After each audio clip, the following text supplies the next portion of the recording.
climate report outlines CSIRO's views of expected megatrends of the future. I've read the report, and my analysis is that it seems to be a result of brainstorming of options rather than being substantiated by serious, substantial science. Why am I wrong? The CSIRO, can you actually predict the future?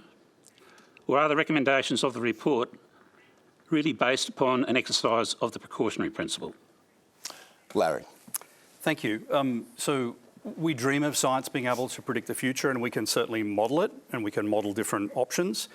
And it turns out that often we come very close to getting it right, but you absolutely cannot be certain of the future. But I'll just give you one example. In 2016, we hypothesised the chance of a disease we call disease X.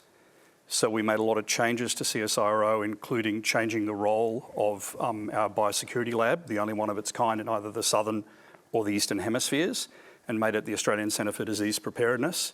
And so we were ready on the front foot when disease X turned out to be COVID-19. So that's an example of why using science to model the future is so important. But can we get it 100% right? No. But you know what? If we get it wrong and we've prepared for it, we're prepared for the next thing. But if we don't do it, then that's really bad.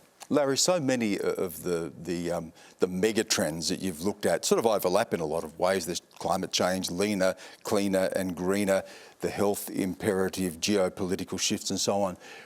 What is the big challenge, do you think, that connects all of these dots? Yeah, the big one is for Australia is our innovation dilemma. So we have a history of incredible ingenuity. We invented the solar design that's actually being used around the world to make solar panels. We invented Wi-Fi, which has been commercialised extensively around the world. But we don't back ourselves. We're sort of afraid to believe in ourselves. It's almost like the actors and actresses that need to go overseas and become famous before we recognise them here.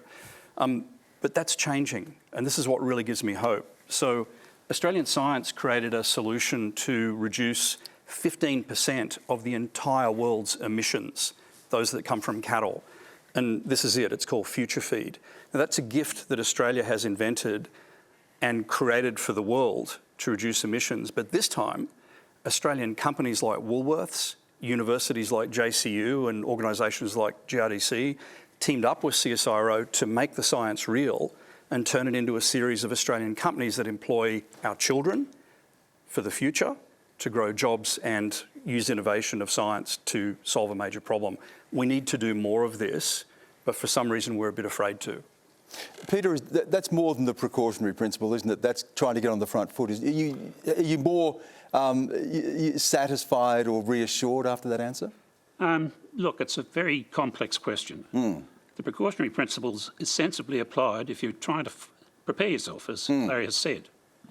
But as he said too, you can often be wrong, and the consequences of being wrong are also very serious. I actually have worked in agriculture for years, so I'm well familiar with the farting of cattle and sheep.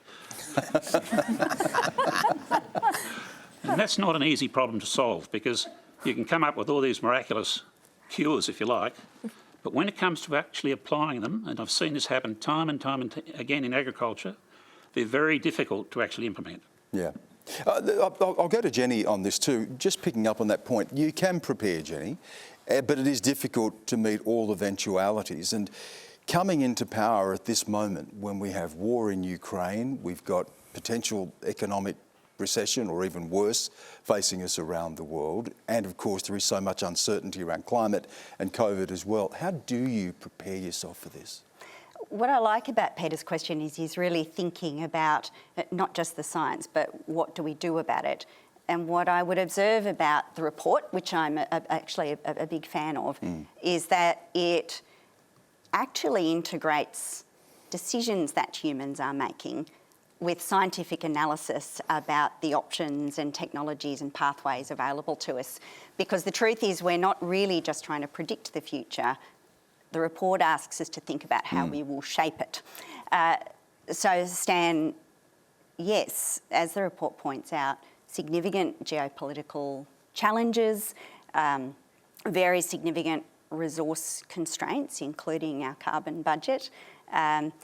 big changes going on in terms of stresses to our health system, what I think they require is quite a sophisticated politics. And it's one of the things that I'm really interested in, is how do you get politics to engage with these hard and difficult questions. The truth is that almost nothing in the report produced by CSIRO can be reduced to a 3-word slogan. That's actually not an option for us in dealing with these big, complex megatrends. We've got agreement already. I'll bring Sarah Hanson-Young in here, because it is interesting, Sarah, that we can prepare ourselves, but we live in a world of unpredictability, and it's a divided and very dangerous world. On the one hand, Larry talks about the need for climate change policies and a leaner, cleaner and greener future. We also face the prospect of potentially catastrophic war in countries spending more on their military right now, don't we? That's getting those priorities right in a world that is so complicated, where we have to rely on each other, and a world that is on the verge potentially of conflict makes it so much more difficult. Absolutely, and I think Jenny's right when she says these issues are complex and politics has to step up as political leaders, as leaders in the community, as those of us concerned about these issues. We have to be prepared to engage properly, listen to the science, listen to the warnings that are coming forward, and look at the toolbox that we have as to how we deal with it. I think one of the key issues that overreaches all of these things is that there has been such a lack of trust and belief in the institutions that have traditionally managed these crises for us. And I think politicians have a lot of responsibility to take for that. I think what we need to be doing is increasing the level of positive engagement. Ideas that are put on the table, just because it might not be your idea doesn't make it a bad one. Opposition for opposition's sake is not going to help us through these issues. So we've got to learn to work together. We're not always going to agree, but one of the key things about having a genuine discussion with transparency, with the ability to challenge ideas, is often you'll get better solutions anyway, because no one has the solutions to everything. Opposition for opposition. Well, I may have to hold you to that. We may be getting some discussions a little later where we may see some opposition for opposition's sake. But Hannah, I hope not. I genuinely hope not. Yeah. I think people need to put that aside and work out how we work together better. Hannah, what does the future look like from your perspective? Well, after reading the CSIRO report and talking to my friends and basically seeing the reactions of everyone I follow on social media who's young and very worried about our future, it looks pretty damn terrifying. Because if we make one wrong move, that's it, game over.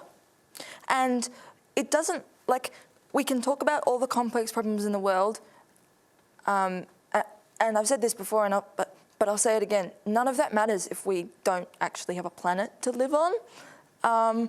So I feel like that should probably be the first and biggest priority. And obviously, with conflict and everything, there's a lot of nuance to that conversation that's not going to be solved in one day. It's not going to be solved in a year. It's going to take lots of work. But I think part of what has to happen is young people have to feel like they're part of the conversation, because we're the ones that are going to be left with whatever does or doesn't happen now.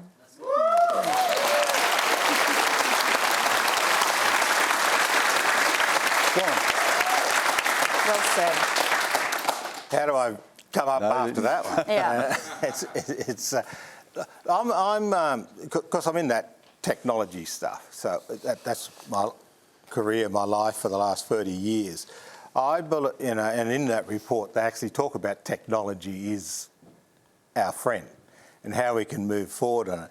I'm also a great believer that, and I've seen it happen, where when the politicians are stuck in the mud and not moving forward, you can actually go around them. and you actually can get things happening. Hell yeah, you can. I've built a career out of it, actually, yeah. And So I'm very optimistic about the future. I'm very optimistic about what we can achieve and what we can do. But you know, we do need the politicians, and I just said get out of the way, because they set the environment. They set what happens in that environment, and so we've got to work with them. We've got to get them to listen. And to me, it's not rocket science. You know, you just look at what's happening, you see what's got to be done, and we've got the technology to do it. We've got the technology today to do it. It just needs the courage of people to get out there and do it.